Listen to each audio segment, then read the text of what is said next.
I'm Amanda, 32, and I still can't erase the image of my father Richard standing in the doorway of my grandmother Eleanor's $1.6 million Victorian home, his face cold as he pushed her out into the raging thunderstorm. Her nightgown was already soaked, her pleading eyes meeting mine as I pulled up to witness this horror. Just 3 weeks later, she was gone. None of us were prepared for what happened at the will reading, least of all my father.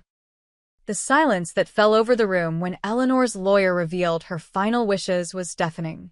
Before I dive into this heartbreaking story, where are you watching from today? Hit like and subscribe if you've ever witnessed family betrayal or want to protect your loved ones from similar situations. The warning signs I missed might help save someone you care about. Grandma Eleanor wasn't just my grandmother. She was my confidant, my teacher, and my biggest supporter. Our Sunday visits were sacred, a tradition we'd maintained since I was old enough to stir batter for her famous apple pie. The secret is in the patience, she'd say, both about baking and life. When I graduated college, she was there beaming in the front row. When my marriage fell apart 3 years ago, her cozy kitchen became my sanctuary as I pieced myself back together over cups of tea and her gentle wisdom. Family is the most precious thing we have, Amanda, she would tell me. It's not about the blood, but about who stands by you when the storms come. I never imagined my own father would be the one to push her out into a literal storm. Dad's relationship with Grandma Eleanor had always been strained. My mother used to say they were too similar, both stubborn and proud, but I knew there was more beneath the surface. There was a coldness in how my father spoke about his mother, a detachment that became more pronounced after my grandfather Thomas passed away 5 years ago, leaving Eleanor a widow. I started noticing changes about 8 months ago. Dad suddenly became interested in Grandma's finances, offering to help organize her affairs and visiting her Victorian home more frequently. The beautiful house had been in our family for 45 years, a treasure trove of memories with its wraparound porch where we'd spend summer evenings, the grand staircase I used to slide down as a child, and the garden where Grandma taught me the names of every flower. Your father asked about my will again, Grandma mentioned during one of our Sunday baking sessions, her hands working the dough with practiced precision despite her 78 years. He seems very concerned about the house.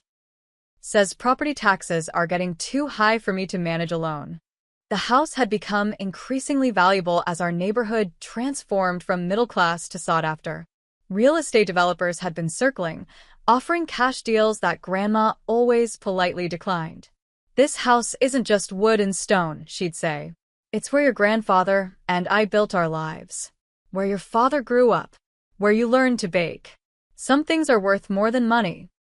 Dad began planting seeds of doubt about Grandma's mental capacity.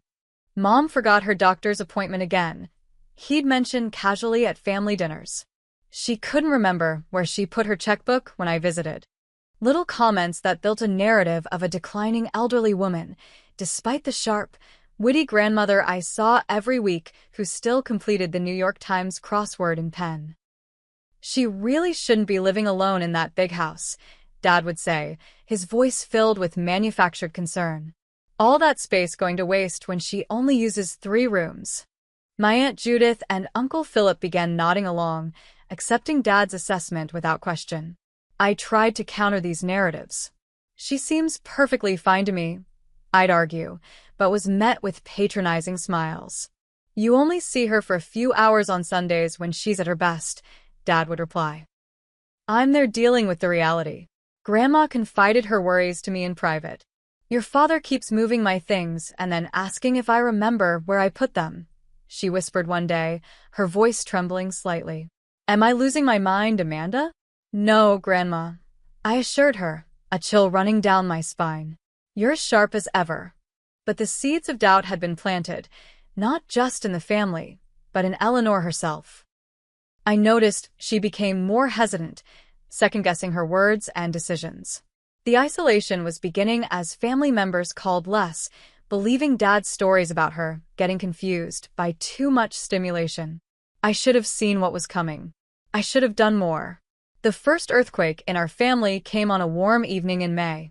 Dad had invited everyone over to Grandma's house for dinner, unusual since he typically avoided family gatherings. The Victorian dining room was set beautifully, with Grandma's heirloom china and crystal glasses, the ones she only used for special occasions. After dessert, Dad clinked his glass and stood up with a smile that didn't reach his eyes. "I have an announcement," he said. "Mom and I have been discussing her future, and we've made some decisions to ensure her comfort and security." Grandma looked confused, her fork pausing halfway to her mouth. "Eleanor has generously decided to transfer the house to me," Dad continued smoothly. "At her age, the burden of maintaining this property is simply too much. This way, she can enjoy her golden years without worry while staying in her home." The room fell silent. I looked at Grandma, whose expression had shifted from confusion to distress. "Richard, that's not what you said," she interjected, her voice uncharacteristically small. "You told me it was a tax document to help me save money on property taxes." Dad's smile tightened. "Mom, we discussed this at length, remember? The lawyer explained everything before you signed." He pulled out a folder and removed several notarized documents with Grandma's shaky signature at the bottom. "It's all legal and proper. The house is now in my name, but nothing changes for you."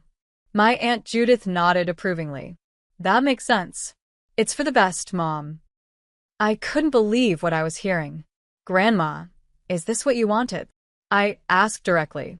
Before she could answer, Dad interrupted. "Amanda, this isn't your concern. This is between Mom and me." After dinner, I found Grandma in the kitchen, hands trembling as she washed dishes she normally would have left until morning. "I never meant to sign away my house," she whispered, tears in her eyes. "He brought over a notary and so many papers. He said it was to avoid probate and save on taxes." I trusted him.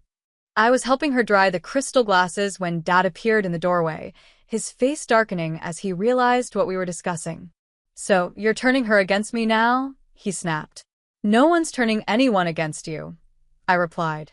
"But Grandma says she didn't understand what she was signing." What followed was the most vicious argument I'd ever witnessed between them. Dad's voice grew louder, his facade of caring son dropping completely.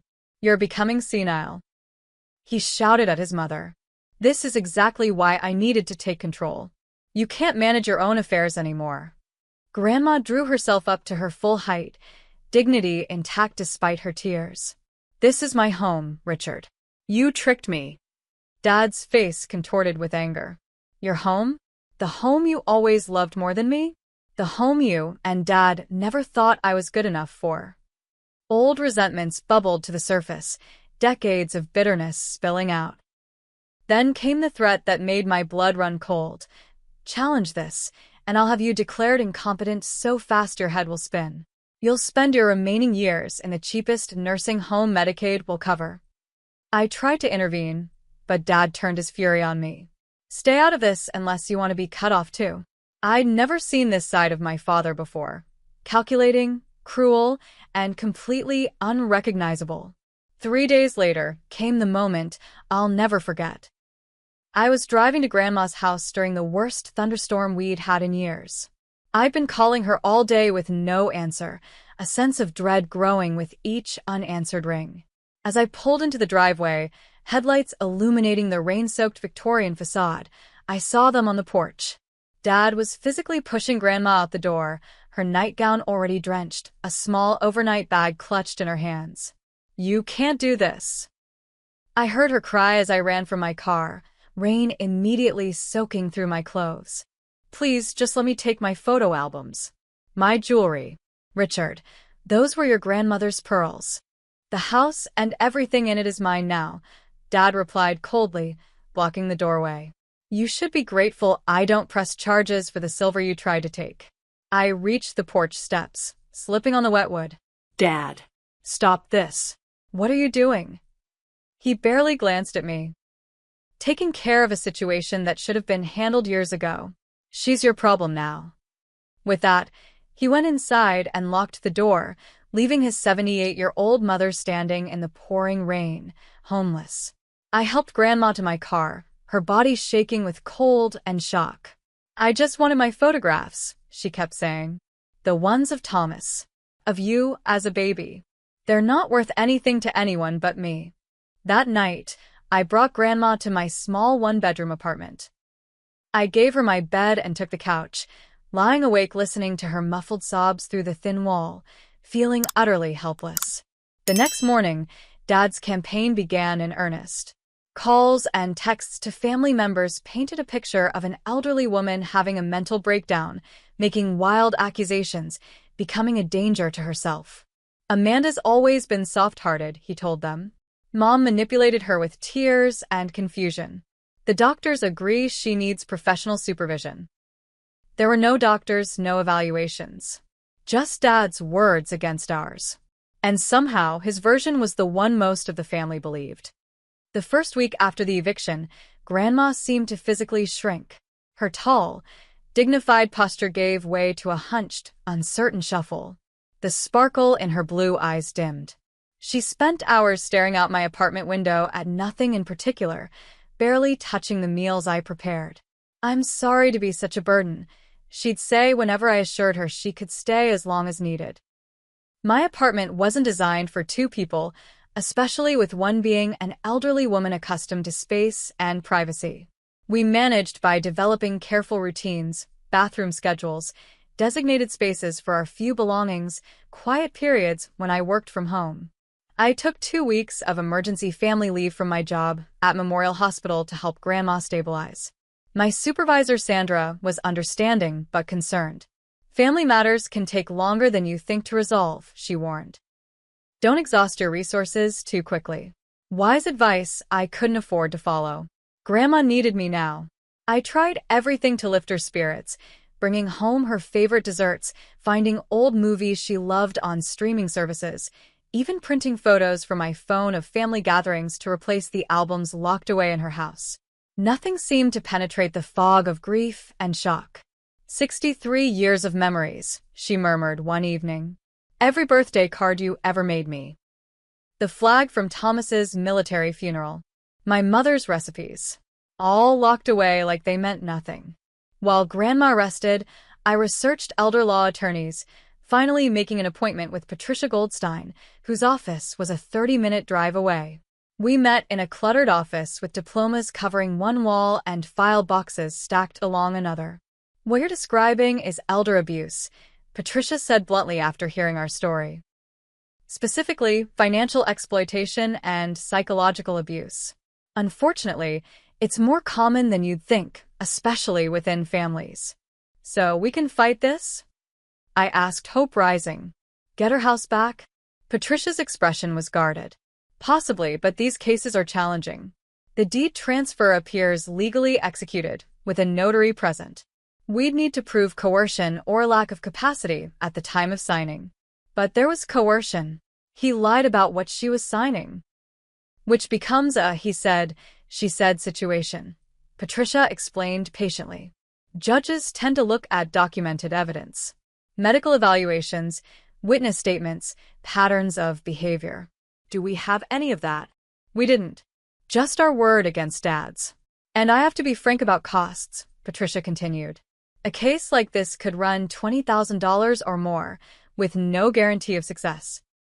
I left the meeting with a heavy heart and a folder of information about elder abuse that felt simultaneously overwhelming and inadequate. Meanwhile, Dad wasted no time making the house his own. Through mutual family friends, we heard he was renovating extensively, tearing out Grandma's beloved rose-patterned wallpaper, replacing the antique fixtures, and clearing out clutter, which meant family heirlooms and treasures. "He's having an estate sale next weekend," my cousin Sophia texted me. "Grandma's furniture, china, everything." I drove past the house the day before the sale to see Grandma's possessions spread across the lawn like discarded memories. The grandfather clock that had chimed through 5 generations of our family, the hand-carved rocking chair where she'd nursed my father, the oil paintings done by my great-grandmother.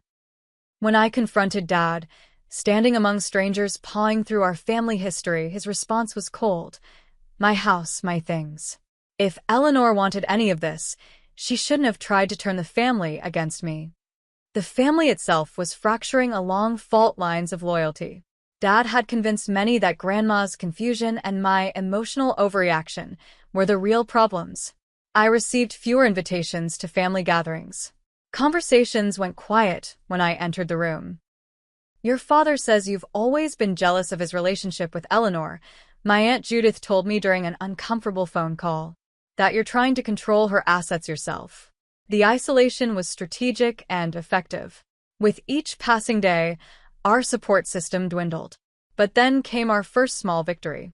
While helping Grandma sort through the few possessions she'd managed to grab before the eviction, I found a small leather-bound journal tucked into her overnight bag.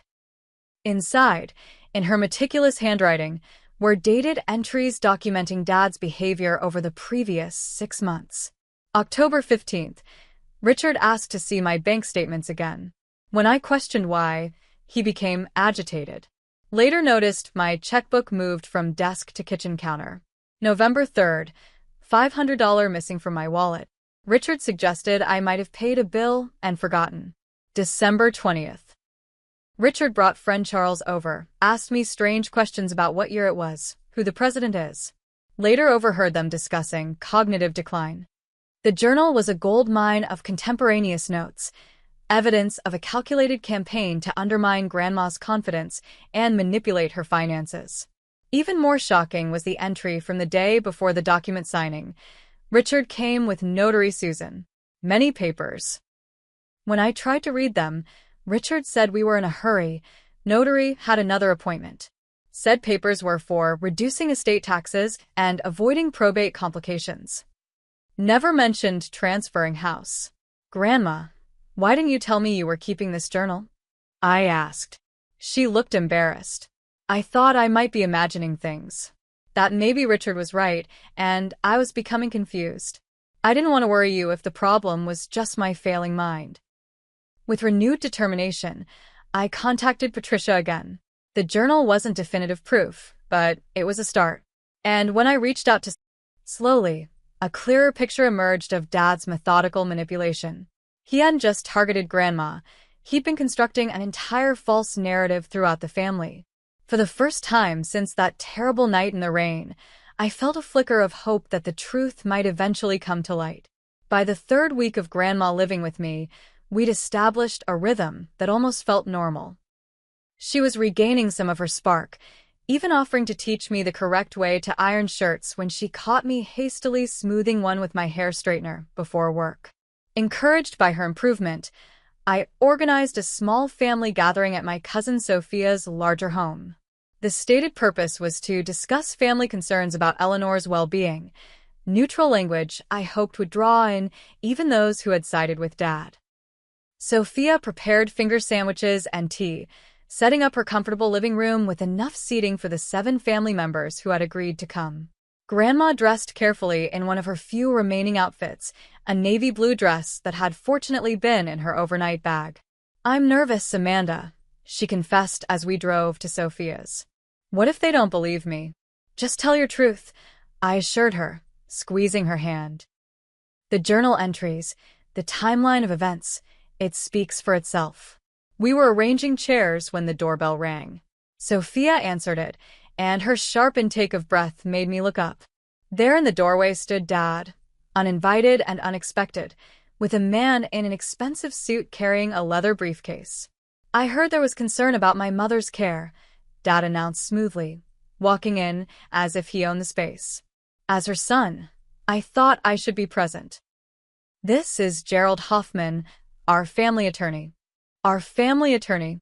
I'd never seen this man before in my life. The dynamic of the meeting shifted instantly. Family members who had seemed open to hearing Grandma's side now sat stiffly, exchanging uncomfortable glances. Dad took control of the conversation before it even began. "Before we get started, I think it's important everyone sees this." He nodded to Gerald, who withdrew a document from his briefcase and began distributing copies. "This is a professional medical evaluation of my mother conducted last week." I snatched a copy, scanning it in disbelief. It described Eleanor Mitchell as suffering from moderate to severe cognitive impairment with paranoid ideation and confabulation of events. The doctor's signature at the bottom belonged to someone named Dr. Andrew Phillips, a name I'd never heard before. "This is ridiculous," I said. "Grandma hasn't seen any doctor named Phillips. This is fabricated." Dad's expression remained calm, reasonable, the caring son concerned about his mother's decline. "Amanda, I know this is difficult to accept.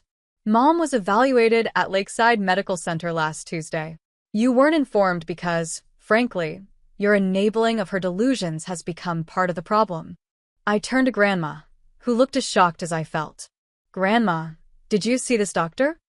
She shook her head. No. "I've been with you every day. I never went to any Lakeside Medical Center." Dad sighed dramatically. "See what I mean? She doesn't even remember the evaluation. This is exactly why I've been forced to take more drastic steps." He nodded again to Gerald, who produced another document. "I've filed for guardianship of my mother. The hearing is next week." The room erupted in confused conversations. Guardianship? This would give Dad complete control over every aspect of Grandma's life, her finances, her medical care, where she lived, even who she could see. "This is elder abuse," I shouted over the noise. "He's manipulating all of you. Grandma has been living with me for weeks. She never saw this doctor." Dad's voice cut through the chaos, deadly calm. "Amanda, we know about the journal. We know you've been coaching Mom to write false entries. We have the text messages." My blood ran cold. "What text messages?" Gerald produced printouts of text exchanges between me and Sophia, discussing the journal and our plans for this meeting. Private conversations, somehow intercepted. "How did you get these?" Sophia demanded, her face pale. Dad ignored her, addressing the room. "My mother needs professional care, not manipulation by my daughter who, sadly, has her own emotional issues following her divorce. The guardianship hearing will settle this matter legally." That's when it happened. In the middle of Dad's speech, Grandma, who had been sitting quietly in growing distress, suddenly clutched her chest. Her face contorted in pain as she slumped sideways in her chair. "Grandma!" I rushed to her side as she struggled to speak, her words slurring. "Someone call 911. The next hours were a blur of ambulance sirens, emergency room lights, and tense hospital corridors. The diagnosis: a stress-induced stroke, moderate in severity. Grandma was admitted to the intensive care unit, unconscious and vulnerable. And there, in the sterile hospital hallway, came the next battle. Dad attempted to take control of her medical decisions, presenting himself to hospital staff as her designated healthcare proxy. "I have papers giving me authority," he insisted to the charge nurse. "So do I countered, producing the healthcare directive Grandma had signed years ago, naming me as her representative. I'd kept it in my important documents folder. Thank goodness. This is more recent and has never been revoked." The hospital's risk management team was called to sort through the conflicting claims. After reviewing both documents, they determined mine had the later date and appeared valid. Dad was furious, but temporarily outmaneuvered. While Grandma remained unconscious, I used the hospital's computer to research Dr. Andrew Phillips, the supposed evaluator. He existed, but worked primarily at a private practice specializing in documentation for insurance claims. A doctor willing to diagnose without thorough examination? The pieces were fitting together. More disturbing was what Sophia discovered about Dad's financial situation. Using her access as a bank employee, she discreetly looked into public records. "Amanda, Uncle Richard is drowning in debt," she told me in a whispered conversation in the hospital cafeteria. "There are multiple collection judgments against him, and his business is on the verge of bankruptcy." But here's the really shocking part. He took out a mortgage on Grandma's house the day after she signed it over. A big one. $900,000. What? What would he need that much cash for? Sophia looked around nervously before sliding her phone across the table, showing a series of online gambling transactions. "He's got a serious problem. These are just the ones I could find easily." My father's desperation suddenly made terrible sense. This wasn't just about resentment or control. He was financially ruined and saw Grandma's house as his bailout. Further investigation revealed an even more troubling connection. The notary who had witnessed the house transfer, Susan Blackwell, was the sister of Gerald Hoffman, Dad's family attorney. A quick social media search showed them together at multiple charity events with Dad over the past year. This hadn't been an impulsive act of cruelty. My father had methodically planned to take everything from his mother, assembling a team of enablers to help him do it legally. As this revelation sank in, I felt the family alliances shifting again. My Aunt Judith, who had steadfastly supported Dad, came to the hospital after seeing Grandma's condition. "I don't know what to believe anymore," she admitted, her normally confident voice wavering. "Richard told us Eleanor was exaggerating for attention. But seeing her like this..." She trailed off, looking at her mother's small form in the hospital bed, connected to monitors and 4 lines. Uncle Philip, Dad's golf buddy for 20 years, stopped taking his calls. 2 cousins reached out to offer help with hospital visits. Slowly, a small coalition was forming, not enough to completely turn the tide, but enough to make me feel less alone in the fight. Dad, sensing the shift, escalated his attacks. He filed a complaint with the hospital questioning my emotional stability and demanding Grandma be transferred to a facility where he had arranged appropriate care. Hospital security had to be called when he tried to enter her room against visitor restrictions. The battle lines were drawn more clearly than ever, and Grandma, still unable to speak for herself, lay caught in the middle. The hospital room became my second home. I arranged to work remotely 3 days a week, spending every possible moment by Grandma's side as she drifted in and out of consciousness. The stroke had affected her speech and right-side mobility, but her neurologist was cautiously optimistic about recovery with therapy. "Talk to her," the nurses encouraged. "She can probably hear you even when she seems unresponsive." So I talked. I read her favorite poems, described the changing season outside her window, and reminded her of happy memories from childhood. Sometimes I'd catch her watching me with clear, lucid eyes that told me she understood everything happening around her. On the 6th day, she spoke her first words since the stroke. "Amanda," she whispered, her voice raspy from disuse. "My strong girl." I burst into tears, holding her frail hand carefully between mine. "I'm trying to be, Grandma. I'm fighting for you." Over the next few days, she began communicating more, though speaking clearly remained difficult. She would squeeze my hand once for yes, twice for no. The physical therapist taught me exercises to help her regain strength, and we worked on them diligently together. During one of these sessions, when we were alone, she beckoned me closer. "Need to tell you," she struggled with the words. "Important. Don't strain yourself, Grandma. We have time." She shook her head firmly. "No time. Listen." With visible effort, she continued. "Michael Brennan. My real attorney. Call him." "Michael Brennan?" I repeated. "Not Gerald Hoffman?" Her expression darkened at Hoffman's name. "Never my lawyer. Michael, 40 years. Has instructions." Before I could ask more questions, her nurse entered to administer medication, and Grandma closed her eyes, the effort of communication having exhausted her. That night, I searched for Michael Brennan, finding a small elder law practice across town. I left a message, explaining who I was and that Eleanor Mitchell had asked me to contact him. The next morning, Grandma's condition suddenly deteriorated.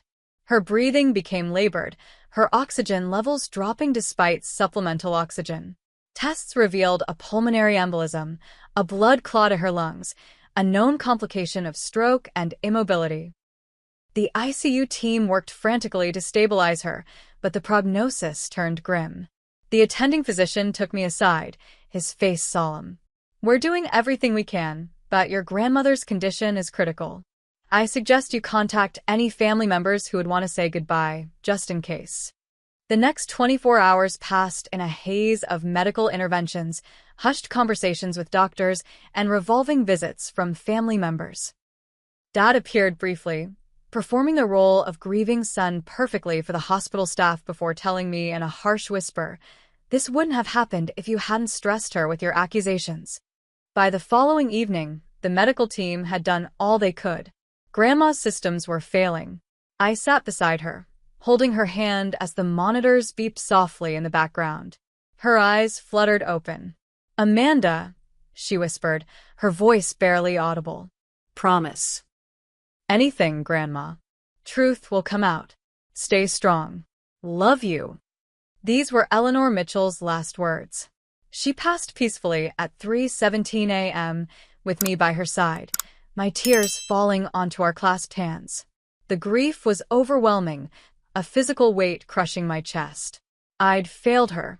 Failed to protect her from Dad's machinations, failed to restore her home before she died, failed to give her the peaceful final years she deserved. Dad took control of the funeral arrangements immediately, brushing aside my suggestions with dismissive efficiency. "As her son, this is my responsibility," he declared. "I know what Mom would have wanted." He didn't. The funeral he arranged was everything Grandma would have hated: formal, impersonal, with an expensive closed casket she would have found wasteful. The minister barely knew her, speaking in generalities about a life well lived, without any of the specific stories that made Eleanor who she was. I sat in the front row, numb with grief and anger, watching family members who had believed Dad's lies wiping away tears that felt too little, too late. Dad himself delivered a eulogy praising my beloved mother's generosity and wisdom, the same mother he had thrown out into a storm just weeks earlier. When it was my turn to speak, I abandoned the polite remembrance I'd prepared and instead read a passage from Grandma's favorite book, one that spoke of courage in the face of injustice. Dad's face darkened as he recognized the pointed message beneath the words. After the service, he pulled me aside, his public mask of grief momentarily slipping. "I'm putting the house on the market tomorrow. Don't think this changes anything." I felt something break inside me then, the last thread of hope that somewhere deep down, my father had some redeeming quality I hadn't seen. There was nothing there but greed and callousness. Returning to my apartment alone that night was almost unbearable. Grandma's few possessions still occupied corners of the space, her reading glasses on the side table, her cardigan hanging on the back of a chair, her slippers neatly placed by the couch. Each item a small monument to absence. I poured a glass of wine with shaking hands and was about to sink into despair when my phone rang. An unknown number. "Is this Amanda Mitchell?" a male voice asked when I answered. "Yes, who's calling?"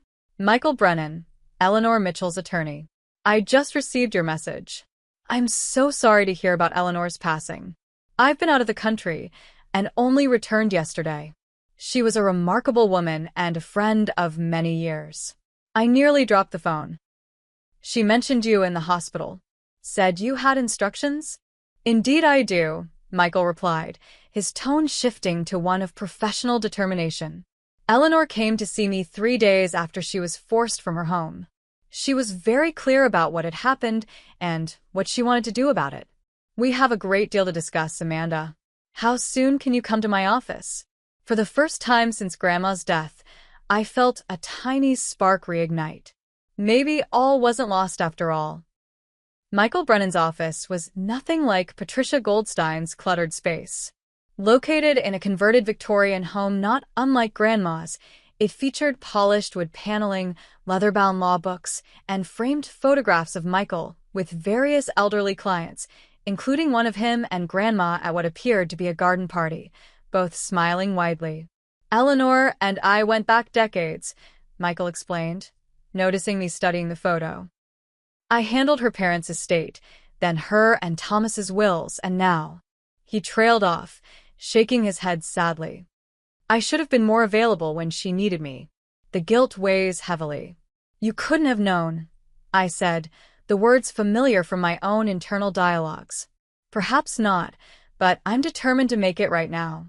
He opened a folder bearing Grandma's name. After Eleanor came to me, we worked quickly to document everything and put certain protections in place. She knew time might be short. Over the next 2 hours, Michael outlined the legal strategy Grandma had initiated. She had signed an affidavit detailing the circumstances of the house transfer, explaining the deception and pressure tactics. She had authorized a forensic financial investigation that uncovered the unauthorized mortgage and gambling losses. Most importantly, she had created a new will, one that directly addressed the fraudulent transfer and established her true final wishes. The key is proving undue influence and misrepresentation, Michael explained. With Eleanor's affidavit, the journal, and the evidence of your father's financial motives, we have a strong case. But there's one more element that may prove decisive. He pressed a button on his phone. Margaret, could you bring in the recordings? Recordings? My confusion must have shown on my face because Michael smiled slightly. Eleanor was cleverer than your father gave her credit for. After she realized what had happened with the house transfer, she began recording conversations on her cell phone. It's completely legal in this state for a person to record conversations they're a part of without informing the other parties. Margaret entered with a USB drive, which Michael inserted into his computer. And there was Grandma's voice, clear and steady, capturing damning interactions with Dad. Richard, you told me those papers were for tax purposes. What does it matter what I told you? You signed them. The house is mine now. Challenge it and you'll end up in a state facility so fast your head will spin. There were multiple recordings, each more incriminating than the last. In one, Dad explicitly admitted to taking money from her accounts without permission. In another, he discussed with Gerald Hoffman how to handle the old lady if she keeps making noise. I listened in stunned silence, tears streaming down my face, grief mixed with vindication. Grandma had been fighting back in her own quiet, methodical way all along. We're filing to invalidate the deed transfer on grounds of fraud and elder abuse, Michael continued. And there's the matter of the will reading, scheduled for tomorrow. Your father doesn't know about the new will yet. It might be wise to keep it that way until everyone is gathered. The next 24 hours were a blur of preparation. I gathered all the evidence I had collected, the journal, text messages, medical records proving Grandma had never seen Dr. Phillips. Michael prepared legal documents and arranged for a court reporter to be present at the will reading to create an official record of proceedings. I barely slept that night, rehearsing what I would say, how I would finally confront Dad with the truth in front of everyone. Part of me feared he would find some way to wriggle out of accountability, as he had so many times before. Another part feared my own emotions would overwhelm me at the crucial moment. The will reading was scheduled for 2 p.m. at Michael's office.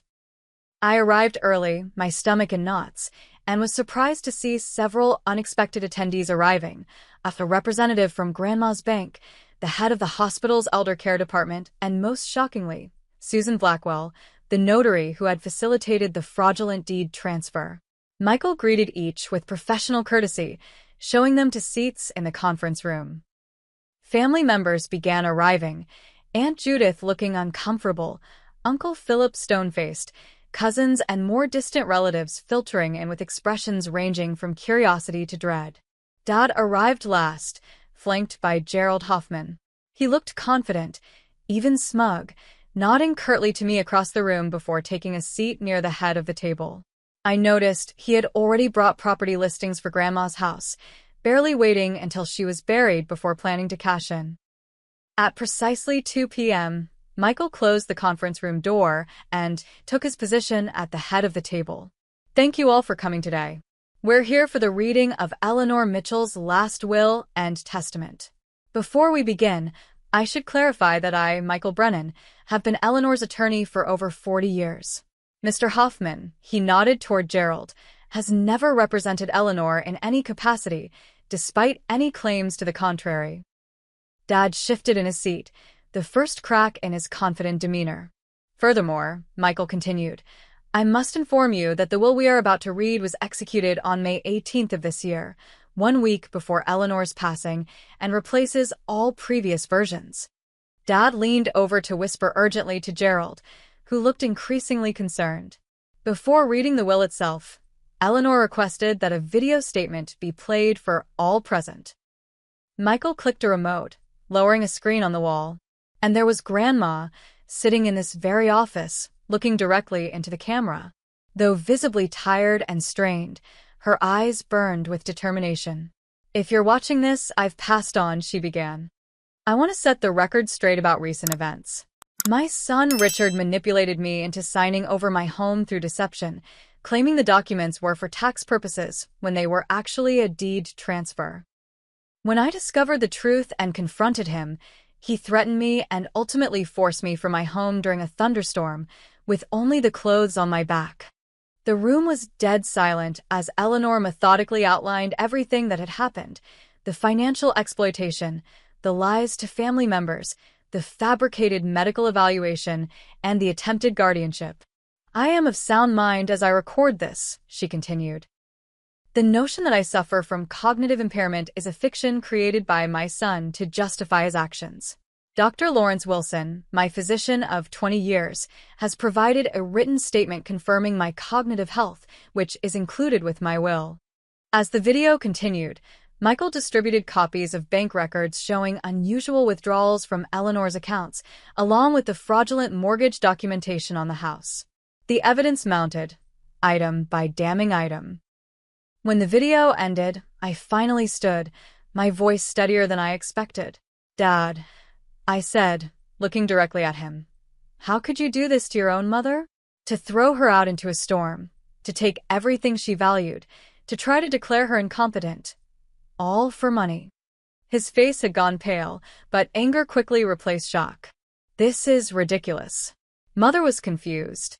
Amanda manipulated her into making these allegations. "This video won't hold up in court." "Actually," Michael interjected, "the video is admissible as a dying declaration and is supported by substantial corroborating evidence, including these." He played several of the audio recordings, filling the room with Dad's own voice making threats and admitting deception. One by one, family members who had supported Dad began to shift away, physically and emotionally. Aunt Judith was openly crying. Uncle Philip looked like he might be sick. The final blow came from an unexpected source. Susan Blackwell, the notary, stood up trembling. "I can't do this anymore," she said. "Richard Mitchell paid me $5,000 to notarize those documents without properly verifying Mrs. Mitchell's understanding or consent. He told me it was a family arrangement everyone had agreed to. I've already filed a statement with the ethics board surrendering my notary commission." Dad jumped to his feet. "You stupid woman. You signed an NDA. Which is void if it covers illegal activity," Michael noted calmly. Dad turned to Gerald, who was already gathering his papers. "Gerald, do something." The attorney shook his head slightly. "I think I should recuse myself from this matter, Richard. You'll be receiving my formal withdrawal letter tomorrow." He stood and left the room without another word. Dad looked around wildly, seeing former allies abandoning him one by one. His carefully constructed facade was crumbling before our eyes. "This is a conspiracy," he sputtered. "I'll fight this. I'll sue every one of you. That house is legally mine." "Perhaps we should continue with the actual reading," Michael suggested, seemingly unperturbed by the outburst. "It may address some of these concerns." What followed was the most satisfying 30 minutes of my life. Grandma's will systematically dismantle Dad's schemes while revealing the true depth of her wisdom and foresight. Eleanor's will was a masterpiece of justice and foresight. Michael read it with perfect professional calm, but I could see the satisfaction in his eyes as each provision was revealed. "The transfer of my home at 1482 Maple Avenue is hereby contested as fraudulent," Michael read. "I have established a separate legal fund of $100,000 specifically to pursue legal remedies against this transfer, including civil and potential criminal charges for elder abuse, fraud, and financial exploitation." Dad's face grew increasingly ashen as Michael continued. "Furthermore, I have established an irrevocable trust that predates the fraudulent transfer by 2 weeks, into which I placed ownership of said property. This trust, the Eleanor Mitchell Family Heritage Trust, renders the subsequent transfer to Richard Mitchell null and void, as I no longer own the property individually at the time of that transfer." Michael paused, allowing this bombshell to sink in. Grandma had outmaneuvered Dad completely. The house had never actually been his, despite the deed transfer, because she had already placed it in a trust before he manipulated her into signing it over. The mortgage taken out by Richard Mitchell on said property is therefore fraudulent and subject to criminal prosecution, Michael continued. I have already filed complaints with the appropriate banking authorities and the district attorney's office. The remainder of the will detailed specific bequests, family heirlooms to various grandchildren, a scholarship fund for the local community college, donations to her church, and favorite charities. Dad was not disinherited entirely. Grandma wasn't vindictive, but his share was placed in a controlled trust with strict provisions against gambling or irresponsible spending. When Michael finished reading, the room remained silent for several long moments. Then Aunt Judith stood up, walked around the table, and embraced me. "I'm so sorry I didn't believe you," she whispered. "Or Mom. I should have known better." One by one, family members approached to offer apologies, expressions of shock, and commitments to support the legal actions outlined in the will. Dad sat alone, abandoned by his attorney and allies, staring blankly at the property listings he'd brought, homes he would never profit from. When he finally looked up, the anger had drained from his face, leaving something hollow and almost pitiful. "She planned this," he said quietly. "She knew exactly what she was doing." "Yes," I agreed. "She was exactly as sharp and capable as I always said she was." The weeks that followed were intense but healing. The legal mechanisms Grandma had put in place worked precisely as intended. The fraudulent deed transfer was invalidated. The mortgage company, faced with evidence of fraud, began proceedings against Dad rather than attempting to enforce the loan. The district attorney opened an investigation into elder abuse and financial exploitation. Family relationships began the slow process of repair.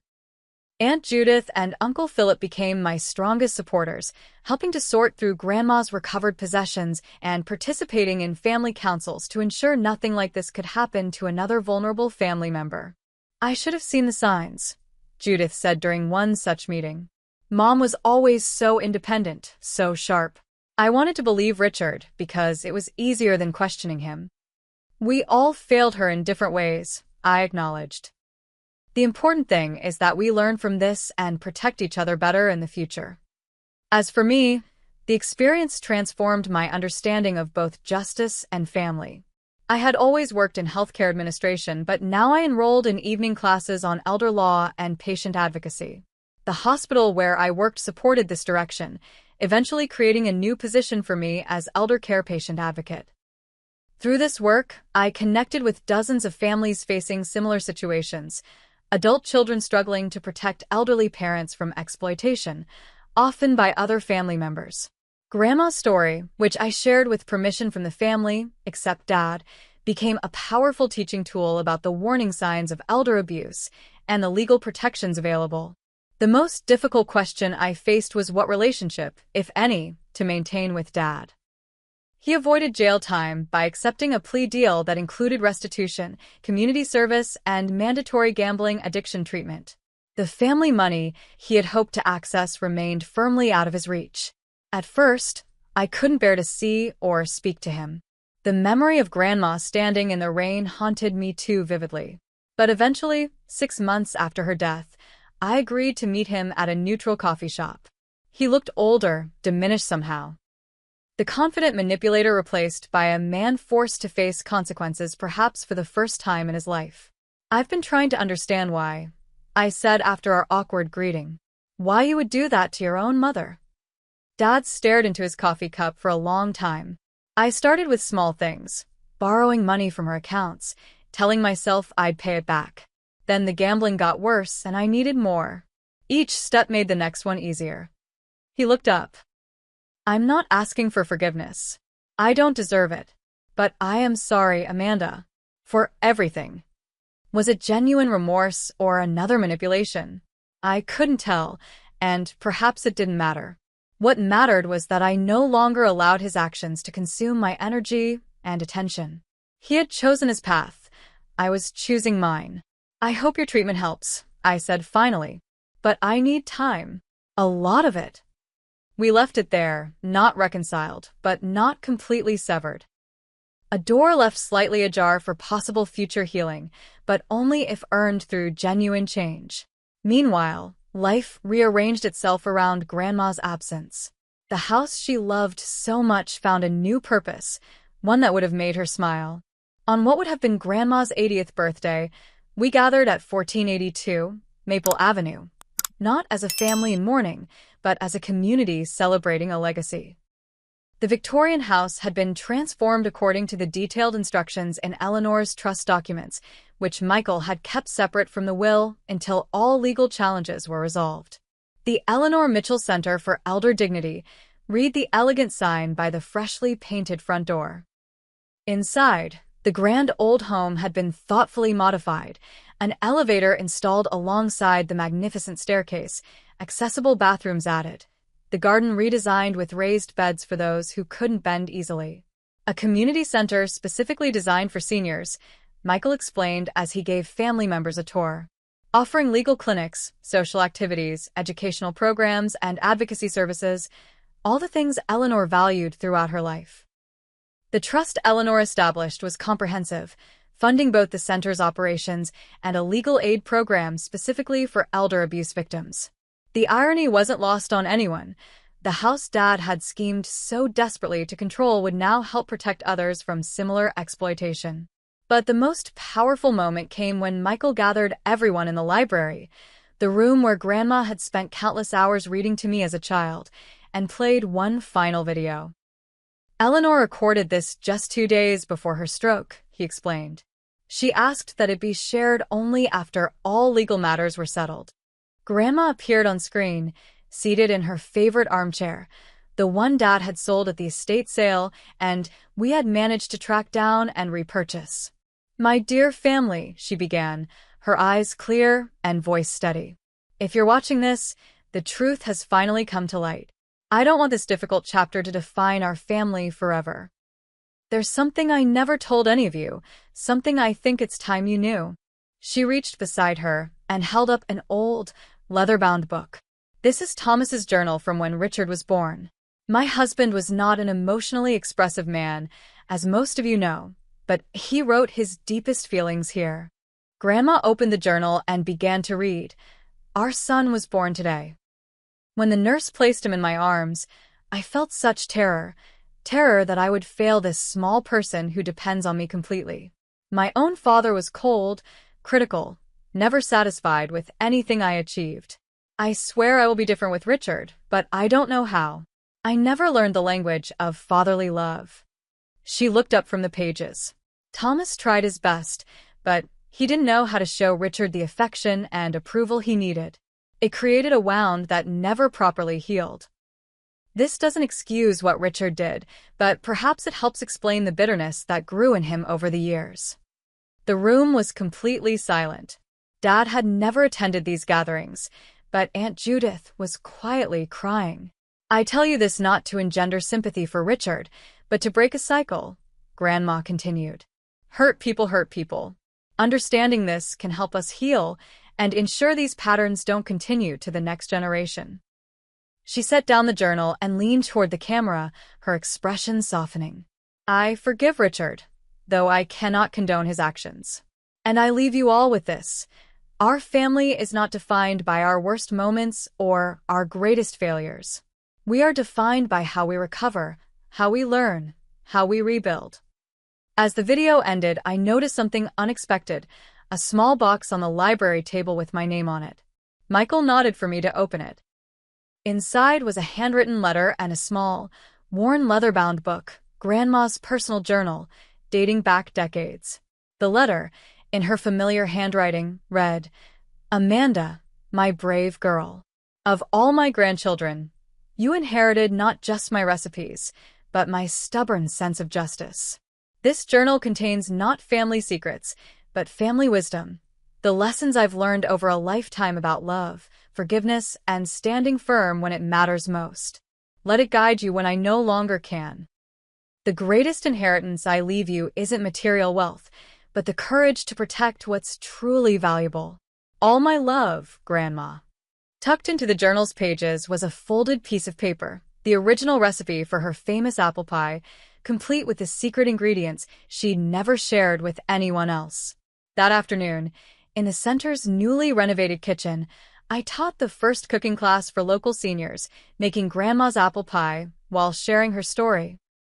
As the familiar cinnamon aroma filled the room, I could almost feel her standing beside me, nodding in approval.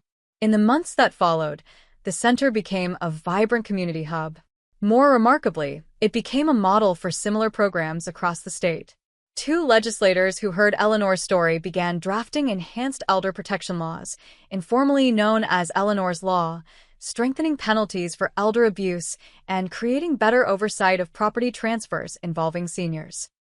Families who had suffered similar situations found their way to the center, sharing their experiences and finding both practical help and emotional support. Each story validated Grandma's vision that her personal tragedy could become a catalyst for broader change. On the anniversary of her passing, I stood in her beloved garden, now flourishing with new plantings and accessible pathways, watching elderly visitors enjoying the space she had cultivated for decades. A small memorial plaque caught the afternoon sun. Eleanor Mitchell, she turned injustice into legacy. The house that had been at the center of such pain and conflict had transformed into something beautiful and healing. It was the perfect reflection of Grandma herself, resilient, purposeful, and ultimately triumphant. Dad never returned to the house, but I heard through family that he had completed his treatment program and was working a modest job in a town 30 miles away. Perhaps someday there would be reconciliation, but that chapter remained unwritten. What was certain was that Grandma had the last word, in the most magnificent way possible. She had transformed her greatest personal tragedy into a legacy that would protect countless others.